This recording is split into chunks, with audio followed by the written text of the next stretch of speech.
Hey guys, this is Rob from Infinite Combo. So, I believe it was either a month or two ago, maybe even the first month, that we were putting out videos that I happened to mention my cube in one of our magic videos. It's in this nice big box here. And I said I was going to show it off soon, and things just kind of passed. We didn't really have much of an opportunity to go into it, but this coming Valentine's weekend, we're going to have some kind of like various games and game modes of other games coming up that are made to be played in pairs. So one of the things we decided we were going to do is play a two-headed giant magic game, which is a format where you play in a group of two together against a group of two. You share a life total. You take your turn at the same time. You attack together, all of that. So I thought it would be a good idea to show you guys the cube before we actually do that. Now, of course, in the description, I'm going to include a link to my Cube Tutor page, which will have the entire list of my cube, how it's set up, all that. It is what is considered a Peasant cube, which is only commons and uncommons allowed. On top of just showing you the cube, giving you the Cube Tutor link so you can see the entire list itself, which after the video I'm going to update my Cube Tutor page with some changes I'm going to make here on camera for you. I'm going to go through how I actually update my cube. So let me just start out by showing you the cube. So this is the inside of the box. So like most of my magic supplies, most of the stuff inside this box I purchased at my local game store, Battlegrounds Games and Hobbies. Sleeves, most of the cards, the tokens, these little dividers that I have here were in holiday gift boxes that I bought there. The only thing I didn't get there was the box itself. I did buy this on Etsy. It was very expensive. It was worth every penny I paid for it. This is the most beautiful homemade wooden box I've ever seen for holding magic cards. So all of these cards in blue sleeves here, these dark blue KMC sleeves, this is the cube itself. These are all of the cards that are actually in the cube. And my cube is pretty big, so everything is pretty tightly packed in here. In the back here, I have some cards that are in colored sleeves.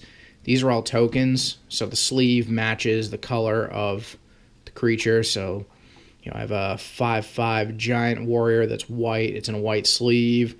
I have a 2/2 or 4/4 bear token that's in a green sleeve because it's green. And then colorless tokens are in purple.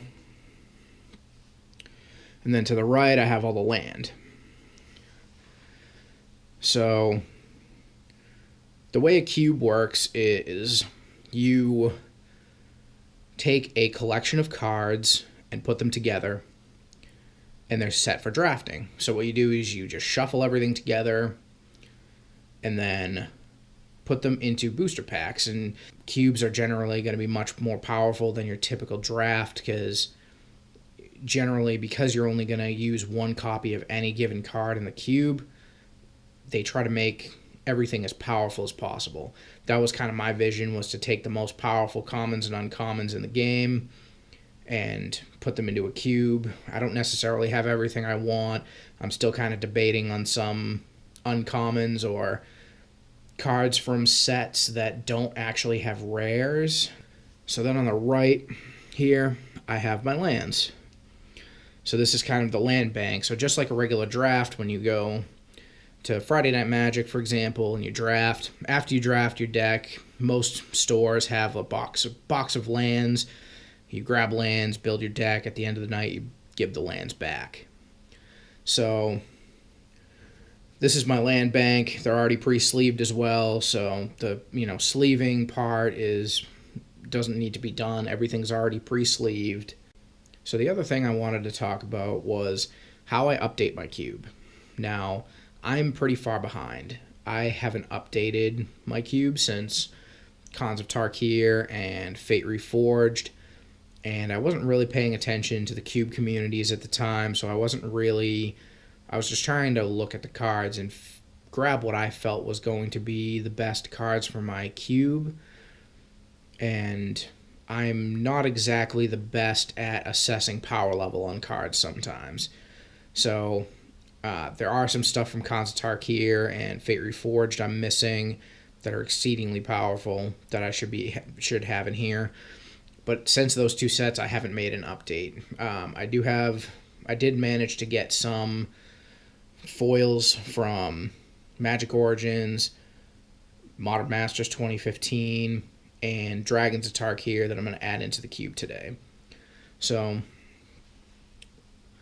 when I update my cube, what I do is I just pull up my list on Cube Tutor, and then I pull up the list of cards that I want to add to the cube. So right here I have my pack of cards that I'm going to be adding today. So I'm going to just open this up.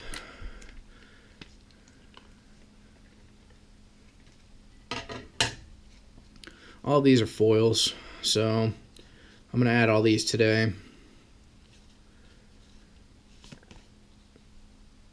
So what I do when I'm going to add something, Ultimate Price isn't a good example. I already have Ultimate Price in here. I'm just updating my non-foil to a foil. But, for example, Skargan Firebird. So what I did was I bring up my Cube Tutor list, and I go through it, and I find either something that I feel is wrong with my cube, such as I have too many. In this case, I actually had too many red 2-mana creatures. Overwhelmingly way too many 2-mana creatures. And I only had one 6-mana creature. So I decided to drop Sigiled Skulk was the name of the card. It's 2-mana, 2/1 that whenever it attacks you scry 1 to put in Skargan Firebird. So then what I do is I just make a quick list. So I got my list right here. All the stuff on the left is going to get cut. All the stuff on the right is going to be put in. So all I do is kind of go through that, pull out all the stuff I don't want anymore, put all the new stuff in, and then test it. And testing is really the only way to tell whether a cut was good. When it comes to my cube, everything I take out of the cube, I keep. I have a binder with stuff that I've taken out of the cube in case I ever want to put it in.